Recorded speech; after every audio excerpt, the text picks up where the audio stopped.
Tenemos presidenta electa en México, así que vamos a hablar de las noticias internacionales aquí en Argentina Política.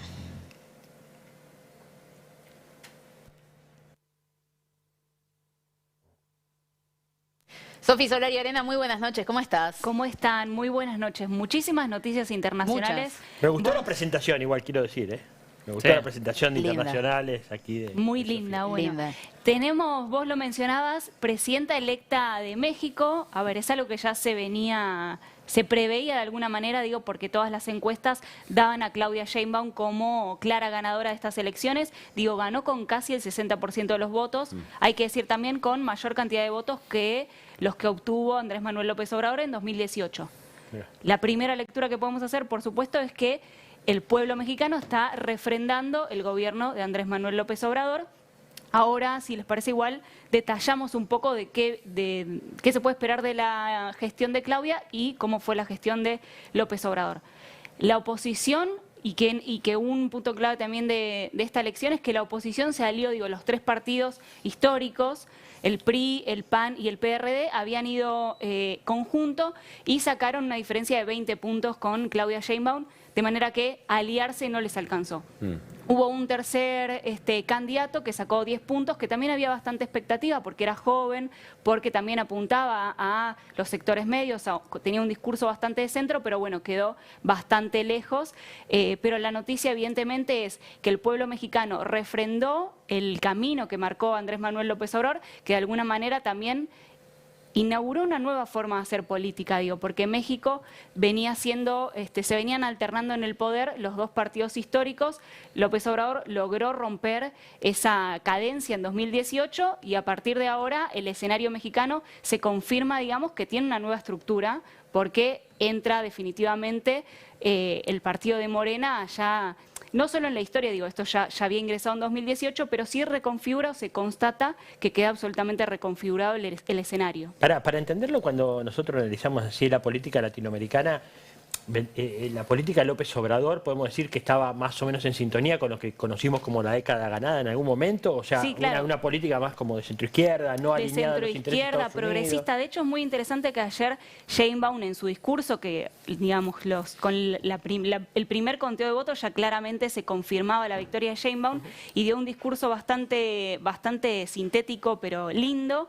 Habló, por ejemplo, de continuar construyendo el estado de bienestar. Digo, algo que acá no se escucha hace un montón de tiempo. Qué linda palabra. Que ya casi que nos habíamos olvidado de lo que era. Sí, es verdad. Bueno, es verdad. también dijo que va a continuar, por supuesto, con todas las banderas que tomó López Obrador, entre ellas, por ejemplo, seguir ampliando las políticas sociales, seguir dando becas para jóvenes universitarios, ayuda económica, social, alimentaria, bueno, también seguir continuando con la política internacional, que tienen que de alguna manera es no injerencia. López Obrador no es uno de los presidentes que se ha caracterizado por incidir bastante o tomar posicionamiento en conflictos internacionales. Bueno, van a continuar la misma línea, pero particularmente se plantan como el gobierno de los pobres hacia los pobres, ¿no? Y ganaron con ese discurso y claramente fue refrendado en las urnas. Y tienen números económicos también que Claro. así lo han respaldado. Digo, subieron el salario mínimo, el salario medio, las inversiones económicas han sido bastante buenas en los últimos años. México, y este es un dato también económico interesante, en febrero se constituyó en el primer proveedor para Estados Unidos, digo, desplazando a China, o sea, la relación comercial entre México y Estados Unidos también se afianzó, digo, llegó a la elección Claudia con un buen pasado, digamos, para refrendar en las urnas. No, escucho esto y me deprimo, la verdad, tenemos... No, aparte ir tan Como tenés a un lugar contramano, donde ir. ir tan a contramano, porque tenemos a ella en México, Petro en Colombia, Lula en Sí. Brasil. Y ayer leía también un intelectual mexicano Boric. daba una entrevista y dijo que se puede pensar que quizás López Obrador ganó con el discurso anticasta mucho antes que lo inaugurara Javier Milei. puede ser, Claro. Porque si uno escucha en las mañaneras que vimos a lo largo de estos 6 años y en distintos discursos y sobre todo el discurso que llevó a la elección, se paró desde un lugar de el gobierno de la austeridad, no voy a usar el avión presidencial, no voy a vivir en la casa presidencial, digo, un montón de políticas que, bueno, después, por ejemplo, Milei la llevó acá en su carrera También presidencial, para los que dicen que los mensajes no tienen que ser todos los días y que tienen que ser cortos para redes, no sé qué, el chabón habló todos los días a la mañana, 3 horas. Se le burlaron. Se le burlaron, siguió y mal no le fue. Sí. Vos sabés que tuve la oportunidad de ver a gente cuando estaba en la campaña de López Obrador, que estaba vinculada a la campaña política de López Obrador. Entonces había como un reto que le hacían a López Obrador porque la frase de él era primero los últimos, algo por el estilo. O sea, era... Sí, primero los de abajo. Primero los de abajo, era sí o sí. Entonces le decían, da un mensaje a la clase media, porque la clase media en México es muy importante y tenemos que ganar y bueno, nada, le daban. Y él no se movió jamás de eso. Y dijo, yo lo primero que voy a hacer es a los que están abajo de todo. Y efectivamente llegó y hizo eso. Y eso Claro. es lo que lo hizo tan sólido desde el punto de vista de la imagen, porque lo que decía además, después lo llevó adelante. Pero me llamaba la atención eso, ¿no? Sí. Esa tensión que había en el equipo de campaña. Decían, che, pero la clase media va a decir, si vos le vas a dar todo a los pobres, mirá acá el debate que hay con el tema de la pobreza y el tema de los... Bueno, ¿cómo- Alberto- cómo Bueno, a mí me lleva estigmatizan Alberto y Fernández. demonizan? Alberto ganó con esa frase. Alberto- Solo que después... Claro, ese es el tema. Es exactamente lo que iba a decir. Alberto basó su campaña en primero los últimos, después también lo hizo en el gobierno, pero bueno, hay una diferencia. López Obrador bajó la pobreza. Claro. No, Y aumentó los salarios. Pero mirá qué Sí, claro, interesante tenía lo que plantea, indicadores económicos. lo que plantea Estados Y Unidos, qué también interesante. vivió la pandemia, digo, también Claro. coincidió o coexistió, digo, en el mismo momento que parte del gobierno de Y lo Alberto importante de los Fernández. ingresos, ¿no? Porque acá se bajó el desempleo. Se bajó el desempleo A en la 5,7, Argentina, lo hablábamos claro, el otro día. un indicador que no se veía en un montón de años, Macri lo dejó en 10, si no me equivoco. pero no con buenos ingresos. No. no con buenos ingresos, Con Alberto claro. no con buenos ingresos. Exacto. No, Para ser también honestos y decir que no todos los indicadores de la gestión anterior eran malos, ¿no? Tuvimos No, indicadores claro, buenos, claro, el tema que por falló la redistribución, que ahí un poquito más estuvo un poco más Exactamente. aceitada. peronismo. Y algo también que un punto clave que hay que tener en cuenta y que varios analistas lo marcan, es que López Obrador construyó una gestión como muy auténtica, con sus mañaneras, con su manera de hablar, con su manera de enfrentarse a los medios, y ese es el principal desafío de Claudia Sheinbaum, que si bien viene de ser estaba en licencia al frente de la Ciudad de México, del gobierno de la Ciudad de México, no tiene la exposición, por supuesto, que ha tenido López Obrador, es otro perfil completamente distinto, es doctora en física, es muy capacitada para la gestión pública, ha atravesado esa función, pero la mayor incógnita, digamos, es el despliegue que va a generar al frente de la nación. ¿Cómo va a ser su propia impronta? Si va a continuar con las mañaneras, digo, ¿cuál va a ser Claro. su manera de acercarse al pueblo mexicano y a la política, a los medios Claro. y demás? Bueno. Esto confirma que, a ver, no hay un giro hacia la derecha del mundo. Claro, es. No hay un ataque mundial donde la derecha esté ganando posiciones. Obviamente hay avances en algunos países. El gran clavo lo tenemos nosotros, Sí, claramente. que aparte otra diferencia, entonces ella tiene un perro vivo y es doctora de verdad.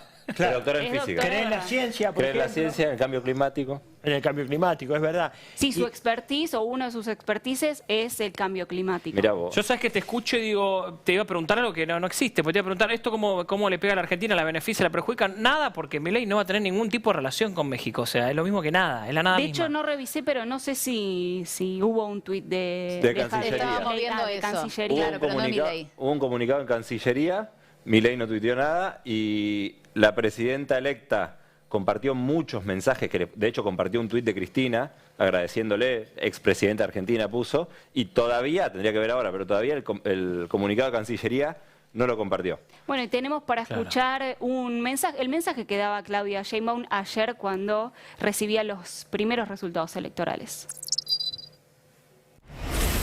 Agradecer a millones de mexicanas y de mexicanos que decidieron votar por nosotros en esta histórica jornada para avanzar con la cuarta transformación de la vida pública de nuestro hermoso país. Es el reconocimiento del pueblo de México a nuestra historia, a los resultados, a la convicción y a la voluntad, pero sobre todo es el reconocimiento del pueblo de México a nuestro proyecto de nación. Bueno, ahí la escuchábamos y también como el dato saliente es que por primera vez en los 200 años de historia política de México, una mujer está al frente de la presidencia del país. Eso era algo obvio, ¿no? Porque las dos candidatas que se encaminaban en el final de la recta eran mujeres, pero bueno, no solo termina siendo la sucesora de López Obrador, sino también mujer. 90 puntos entre las dos mujeres sacaron. Sí, exactamente. Impresionante. 60 y En 29, una sociedad que 59 y está 29. digamos, caracterizada como muy machista, ¿no? Como Sí, la sí. mexicana. Es A ver, una sociedad machista, hoy, ¿no? Estamos- hoy se hizo la marcha del Ni Una Menos y estamos frente a un gobierno aquí en la República Argentina que desfinancia todo lo que tenga que ver con la cuestión de género, que no le da cobertura a las mujeres, que niega los femicidios, que dice que hay discriminación hacia los hombres porque a los hombres no los matan.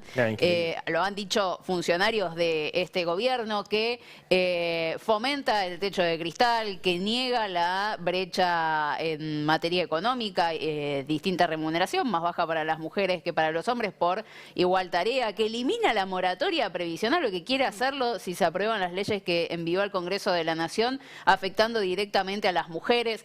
No es menor y me imagino que a Javier Milei no le debe gustar ni un poquito. Ni un poquito. No, en lo absoluto. Y de hecho también en su discurso enfatizó, por supuesto, que es un gobierno que va a atender a la igualdad de género, a la igualdad entre hombres y mujeres, a mejorar los salarios, digo, a resolver todas las inequidades en todos los ámbitos de la vida pública, digamos, que se ven afectadas por cuestiones de género, digamos. Es un compromiso que ella asumió en la campaña y que lo refrendó ayer una vez que ganó y que dio su discurso. Sofi, vos es que hay también otro elemento. Uno, el tema de la comunicación, ¿no? Cómo llevó adelante la comunicación López Obrador, algo muy interesante. Pero lo otro que decías es cómo llevó adelante la relación con Estados Unidos, ¿no? Un país que durante años hizo lo que Estados Unidos le mandaba, ¿no? Durante 60 años, sin ir más lejos. Sin embargo, López Obrador tuvo una política independiente, ¿no? En ese sentido, donde planteó sus diferencias, etcétera. Pero a pesar de eso, creció la relación comercial, ¿no? Sí, o sea, bueno. no necesariamente hay que chuparle la media para No. tener mejor relación. Todo lo contrario. De hecho, es un ejemplo claro donde narrativamente, discursivamente, confrontó todas las veces que pudo con Donald Trump, aunque después también tuvo su encuentro, digo, también lo llamó mi amigo Trump, o sea, en Ahora algunos están al puntos... lado. Exactamente, comparten la frontera más extensa. Discursivamente se peleaban y por el otro lado las relaciones económicas se fortalecieron como nunca antes, con este dato que mencionábamos, digo, México siendo el principal exportador hacia Estados Unidos, desplazando a China y esto es algo también que, digamos, Estados Unidos va a tener su elección ahora en noviembre y en lo que hace a política internacional no suele variar demasiado, más allá que cambie la administración, o sea demócrata o sea republicana, entonces de alguna manera...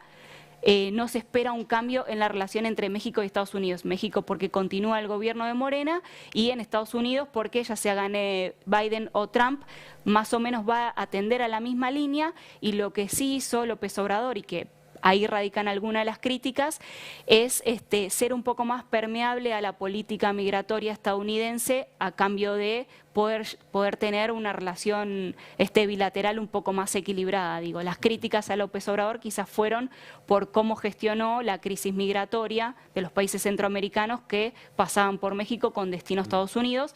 Ese es uno de los puntos, de lo que ha sido uno de los puntos flacos de la gestión de López Obrador. Y Sofi, ¿qué sabemos de Gálvez Ruiz, que era la que sacó 29 puntos casi? Xóchitl Gálvez. Sí, Xóchitl Gálvez Ruiz. Porque tuiteó algo medio raro que dice, fui una candidata elegida por los ciudadanos y mujeres y hombres de bien.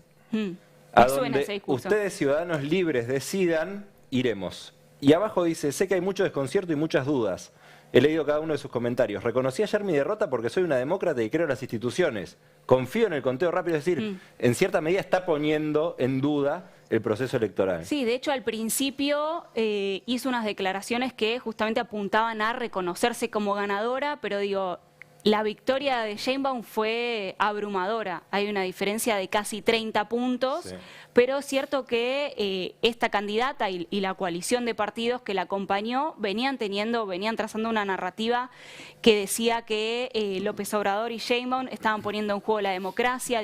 Venían teniendo, de hecho habían hecho 2 semanas atrás una convocatoria bastante importante en Ciudad de México para decir que las elecciones, si ganaba Sheinbaum, ponían en riesgo la democracia mexicana. Va en línea con la narrativa que ellos habían elegido tener en la campaña, y por el contrario, Sheinbaum y Morena trazaron una narrativa totalmente distinta, mucho más festiva, mucho más alegre, de reivindicar lo que habían ganado en la gestión. En ese sentido, no leyeron lo que estaba pidiendo el pueblo mexicano, y bueno, creo que eso es lo que quedó demostrado en las urnas. Estoy imaginando si gana Trump en Estados Unidos. La traemos a Sofi. No, seguramente va a ser una relación, seguramente, porque ya lo hemos visto esto en Donald Trump, porque ya fue presidente, donde tal vez lance algún tipo de pirotecnia verbal, pero en los hechos se mantiene todo igual, lo comercial, lo diplomático, lo político. Insisto, el único clavo en el mundo lo tenemos nosotros. Así es.